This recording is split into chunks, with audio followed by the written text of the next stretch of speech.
BC-SC వర్గీకరణకు అనుగుణంగా అసెంబ్లీలో బిల్ పాస్ అయిన సందర్భంగా కాంగ్రెస్ శ్రేణులతో కలిసి టీజీఐఐసీ చైర్మన్ నిర్మలా జగ్గారెడ్డి సంబరాలు నిర్వహించారు. ఈ కార్యక్రమంలో టీపీసీసీ కార్యదర్శి ఆంజనేయులు, మాజీ గ్రంథాలయ chairman Thopaji Anant Kishan, CTC chairman Ram Reddy, ఆత్మ కమిటీ చైర్మన్ ప్రభు, కంది మండల అధ్యక్షుడు మోతీలాల్ నాయక్, మైనారిటీ అధ్యక్షుడు ఆరిఫ్, తాహెర్ పాషా, సుదీప్, బబ్బు, కుతుబ్ తదితరులు పాల్గొన్నారు.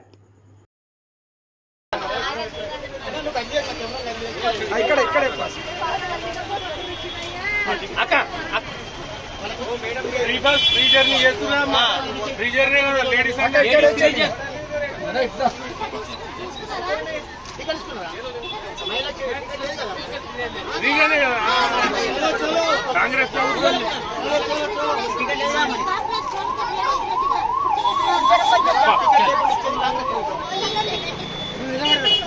పాప మీరు అందరు దగ్గరకుండండి.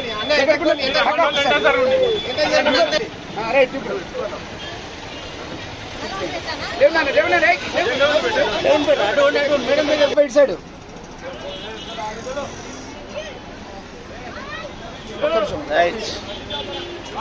తెలంగాణ రాష్ట్రంలో మరి నిన్న అసెంబ్లీలో మనం అందరం చూసినాం.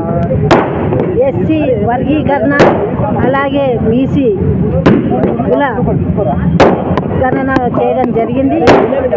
మరి ఇది మన నాయకుడు రాహుల్ గాంధీ గారు ఎలక్షన్ల ప్రచారంలోనే చెప్పడం జరిగింది, కులగణన చేస్తాం, ఎస్సీ వర్గీకరణ చెప్పడం కాదు, ఈరోజు నిరూపించడం మన తెలంగాణ రాష్ట్ర ముఖ్యమంత్రి గారు మరి నిన్న నిరూపించడం జరిగింది. ఈ కార్యక్రమానికి మరి విచ్చేసిన సంగారెడ్డి జిల్లా నాయకులందరికీ, ప్రజాప్రతినిధులకి, మరి ఇక్కడ ఇచ్చిన ప్రతి ఒక్కరు కూడా నమస్కరిస్తూ, మరి నిన్న జరిగిన వర్గీకరణను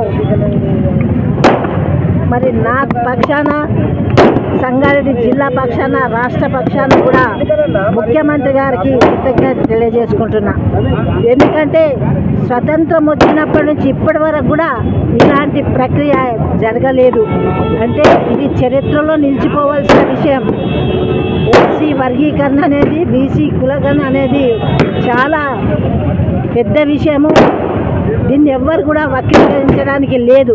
ఎందుకంటే ఎస్సీలు మరి ఎన్నో ఉద్యమాలు చేసిండ్రు, ఇప్పటి కూడా పోరాటం చేస్తూనే ఉన్నారు.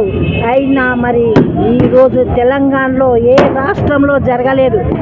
మన భారతదేశంలో మొట్టమొదటిసారిగా తెలంగాణలో ఈ ప్రక్రియ చేయడం చాలా ఆనందకర విషయం.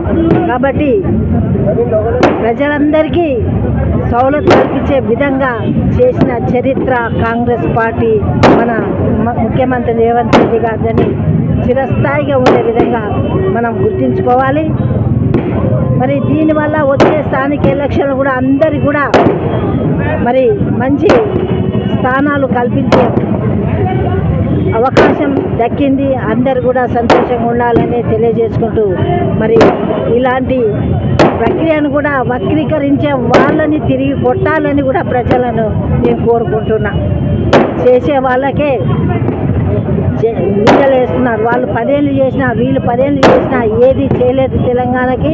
మరి మన ప్రభుత్వం రాగానే మరి ఇంత పెద్ద కార్యక్రమాన్ని సుభిక్షంగా మరి అందజేసినందుకు మరొక్కసారి ముఖ్యమంత్రి గారికి, మంత్రి వర్యులకు, మరి దీనికి ఉన్న ప్రతి ఒక్కరికి కూడా, ఉత్తమ్ కుమార్ రెడ్డి కానీ, బట్టి గారు కానీ, మరి ప్రభాకర్, పొన్నం ప్రభాకర్ అందరూ కూడా, సీతక్కకి అందరు కూడా కృతజ్ఞతలు చేస్తూ సెలవు తీసుకుంటారు.